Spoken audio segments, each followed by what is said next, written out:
I want you to picture the inbox of a top-tier industry journalist right now. Just imagine it. It is totally overflowing, completely chaotic, and relentlessly demanding.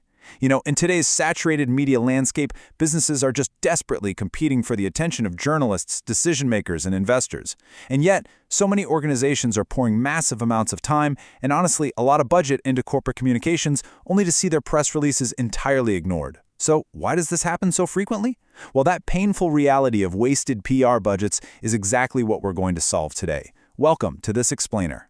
Today, we're diving into an absolute paradigm shift in corporate communications. It's called the tiered distribution framework. We're going to learn how to finally move away from that generic scattergun outreach and transition into a highly strategic, data-driven PR framework that actually moves the needle for your business. So here is our roadmap for today. We'll cover the broken PR model, the four-tiered strategy, strategic business benefits, common distribution mistakes, and we'll wrap up with best practices for success. All right, let's kick things off with Section 1, the broken PR model.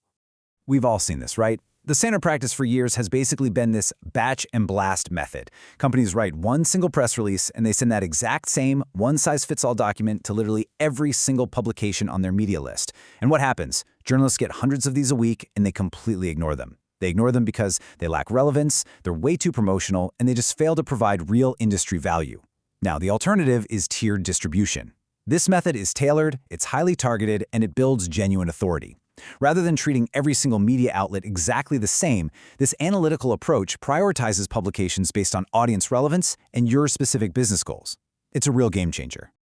Moving right along to Section 2, the four-tiered strategy. Okay, let's break down how this framework actually works. In this system, Tier 1 is your national and international media. Think major business publications and huge global platforms. Their target audience is broad and global. Then we have Tier 2, which represents industry publications. These are your trade magazines, your professional associations, and specialist journals. Their audience is deeply sector-specific. Tier 3 is regional and local media. So that targets community publications and local business magazines. And finally, Tier 4 represents your owned and shared channels. This is the stuff you control. Your company website, your blog, your LinkedIn, email newsletters, your podcasts. This tier speaks directly to your stakeholders. Now, the crucial thing to understand here is that brand authority doesn't just happen overnight with some magical one-off feature in a national newspaper. It builds foundationally, kind of like a stepping stone process. Step 1, you get regional coverage to establish initial local trust. Step 2, you leverage that trust to secure features in trade publications, and that demonstrates deep industry expertise. Step 3, armed with that local trust and proven industry authority, you finally target the national media to enhance your wider recognition. Each level intentionally strengthens the next. Which brings us nicely to Section 3, strategic business benefits. Look, B2B marketing is rarely about reaching millions of everyday consumers. That's just not the goal. You want to reach the exact decision maker, or the procurement manager, or the investor who needs your specific solution. By targeting industry-specific publications, you often get vastly more qualified exposure than you ever would in a massive general news outlet. Plus, doing it this way allows you to really tailor your message. I mean, investors care about financial growth and innovation, right? While your industry media cares about technical developments and research. A tiered approach ensures you're speaking the right language to the right room, which naturally strengthens those long-term media relationships. I want to pause here for a second because this is pretty much the ultimate industry secret. Sending fewer, highly targeted press releases actually generates superior results. It sounds counterintuitive, but successful PR prioritizes quality and relevance over sheer quantity.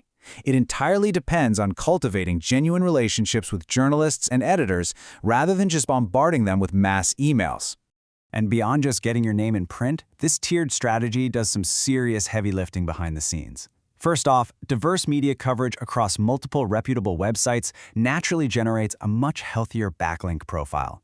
This improves your domain authority, drives referral traffic, and heavily supports Google's EEAT principles. That's experience, expertise, authoritativeness, and trustworthiness.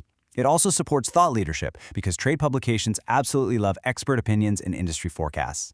And finally, it increases content longevity. A single successful PR campaign can be chopped up into blog articles, LinkedIn posts, podcasts, webinars, letting you squeeze massive ROI out of just one core story.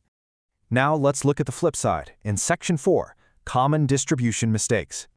It is incredibly common for companies to fall into the trap of prioritizing the ego boost of a national feature over the actual strategic value of targeted industry relevance. How do they ruin their impact? Well, they send identical releases everywhere. They ignore the very trade magazines their actual buyers read, and they obsess only over Tier 1 national outlets. They fail to personalize their pitches to individual journalists, and perhaps worse of all, they measure their success purely by publication count. But remember, 50 placements in irrelevant blogs will do way less for your bottom line than one highly targeted feature in a respected industry journal. So, how do we fix this? Let's get into Section 5, Best Practices for Success. To actually maximize your results, you need to treat your PR outreach exactly like a high-end sales campaign. You have to segment your media lists carefully. Rigorously match your stories to the specific audience of that publication. When you reach out to a journalist, personalize the pitch. Show them you actually read their column. Always include hard data and expert commentary to just make the journalist's job easier. And finally, change how you measure success. Don't just count the clippings.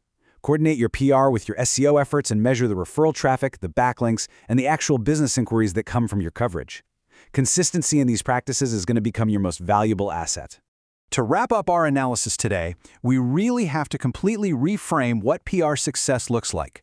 We need to shift our focus away from sheer volume and move towards surgical precision. Strategic distribution is just as important as the story itself.